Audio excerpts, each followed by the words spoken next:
തിരുവിതാംകൂർ ദേവസ്വം ബോർഡിനെ പ്രതിക്കൂട്ടിലാക്കി മുരാരി ബാബുവിന്റെ മൊഴി. ബോർഡ് നിർദ്ദേശങ്ങൾ അനുസരിക്കുക മാത്രമാണ് ചെയ്തതെന്ന് ഇഡിക്ക് ദേവസ്വം മുൻ അഡ്മിനിസ്ട്രേറ്റീവ് ഓഫീസറായ മുരാരി ബാബു മൊഴി നൽകി. സ്വർണ്ണപ്പാളികൾ ചെമ്പെന്ന് രേഖപ്പെടുത്തിയത് തന്ത്രിയുടെ റിപ്പോർട്ട് അനുസരിച്ച്. മൊഴി പരിശോധിച്ച് മുരാരി ബാബുവിനെ ഇഡി വീണ്ടും ചോദ്യം ചെയ്യും. വിവരങ്ങളുമായി മിഥുൻ അയ്യപ്പൻ ചേരുന്നു. മിഥുൻ, മുരാരി ബാബു നൽകിയ മൊഴി അത് ദേവസ്വം ബോർഡിനെ കൂടുതൽ കുരുക്കിലാക്കുകയാണ്. കാരണം ദേവസ്വം ബോർഡിന്റെ ഒരു ഉദ്യോഗസ്ഥനായ താൻ ബോർഡിന്റെ ഉത്തരവ് അനുസരിക്കുക മാത്രമാണ് ചെയ്തത് എന്ന് മുരാരി ബാബു ഇഡിക്ക് മൊഴി നൽകിയിരിക്കുന്നു. കൂടുതൽ വിവരങ്ങൾ മിഥുൻ അയ്യപ്പൻ.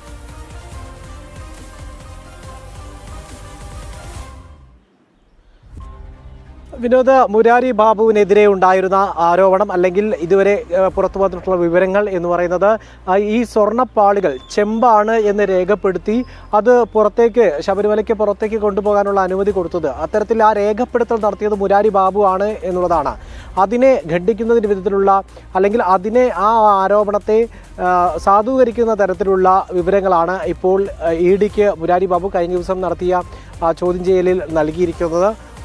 അതിൽ പ്രധാനപ്പെട്ട 3 കാര്യങ്ങളുണ്ട്. ഒന്ന് എന്ന് പറയുന്നത് സ്വർണ്ണപ്പാളികളിലെ സ്വർണം മാറി അതെല്ലാം തെളിഞ്ഞ് ചെമ്പായതുകൊണ്ടാണ് താൻ അവിടെ സ്വർണ്ണപ്പാളികൾക്ക് പകരം ചെമ്പ് പാളി എന്ന് രേഖപ്പെടുത്തിയതെന്ന് ന്യായീകരിക്കുകയാണ് മുരാരി ബാബു ചെയ്തത്. മറ്റൊന്ന്, ഇത് തന്ത്രിയുടെ റിപ്പോർട്ടിൻ്റെ അടിസ്ഥാനത്തിലായിരുന്നു ഈ താൻ അത്തരത്തിൽ റിപ്പോർട്ട് നൽകിയ താൻ അത്തരത്തിലുള്ള രേഖപ്പെടുത്തൽ നടത്തിയത്. 3, ഈ സ്വർണ്ണപ്പാളികൾ ഇളക്കി കൊണ്ടുപോകുന്ന 2019 തനിക്ക് അവിടെ റോളൊന്നും ഉണ്ടായിരുന്നില്ല, തനിക്കപ്പോൾ ഉത്തരവാദിത്തങ്ങൾ ഉണ്ടായിരുന്നില്ല എന്നാണ് മറ്റൊന്ന് പറഞ്ഞിരിക്കുന്നത്. മറ്റൊന്ന്, ഇത് ദേവസ്വം ബോർഡിൻ്റെ ഉത്തരവിൻ്റെ അടിസ്ഥാനത്തിൽ ദേവസ്വം ബോർഡിൻ്റെ നിർദ്ദേശത്തിൻ്റെ അടിസ്ഥാനത്തിലാണ് താൻ ചെയ്ത നീക്കങ്ങൾ ഓരോന്നുമെന്നും സമ്മതിക്കുകയുണ്ടായി. അതായത് വ്യക്തിപരമായി രക്ഷപ്പെടുന്നതിന് വേണ്ടിയിട്ടുള്ള പഴുതുകൾ സൃഷ്ടിച്ചുകൊണ്ടാണ് മുരാരി ബാബു കഴിഞ്ഞ ദിവസം ഇഡിക്ക് നൽകിയ മൊഴിയിൽ വ്യക്തമാക്കിയിരിക്കുന്നത് എന്നുള്ളതാണ് ഏറ്റവും പ്രധാനമാകുന്നത്. വ്യക്തിപരമായ അത്തരത്തിൽ ദേവസ്വം ബോർഡിൻ്റെ നിർദ്ദേശത്തിൻ്റെ ഭാഗമായാണ് താൻ ചെയ്തത് എന്ന് പറയുമ്പോൾ ദേവസ്വം ബോർഡിന് കൂടുതൽ കുരുക്ക് അത് ഉണ്ടാക്കുന്നുണ്ട് എന്നുള്ളതാണ് ഏറ്റവും പ്രധാനപ്പെട്ട കാര്യം.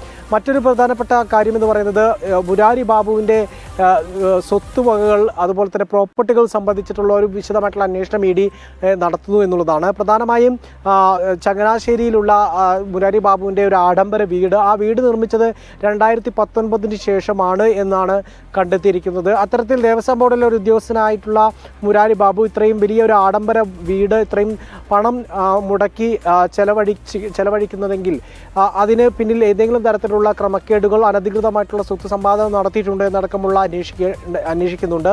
ഇത് സംബന്ധിച്ചുള്ള രേഖകൾ എന്തായാലും മുരാരി ബാബു നൽകിയ മൊഴി ദേവസ്വം ബോർഡിനെ കൂടുതൽ കുരുക്കിലാക്കുന്നു. പക്ഷേ ഇഡി ഈ മൊഴിയിൽ മാത്രം ഉറച്ചു നിൽക്കുന്നില്ല, കൂടുതൽ അന്വേഷണം ഇക്കാര്യത്തിൽ വ്യാപിപ്പിക്കുകയാണ് എന്നുള്ള കാര്യമാണ് മിഥുൻ അയ്യപ്പൻ റിപ്പോർട്ട് ചെയ്യുന്നത്.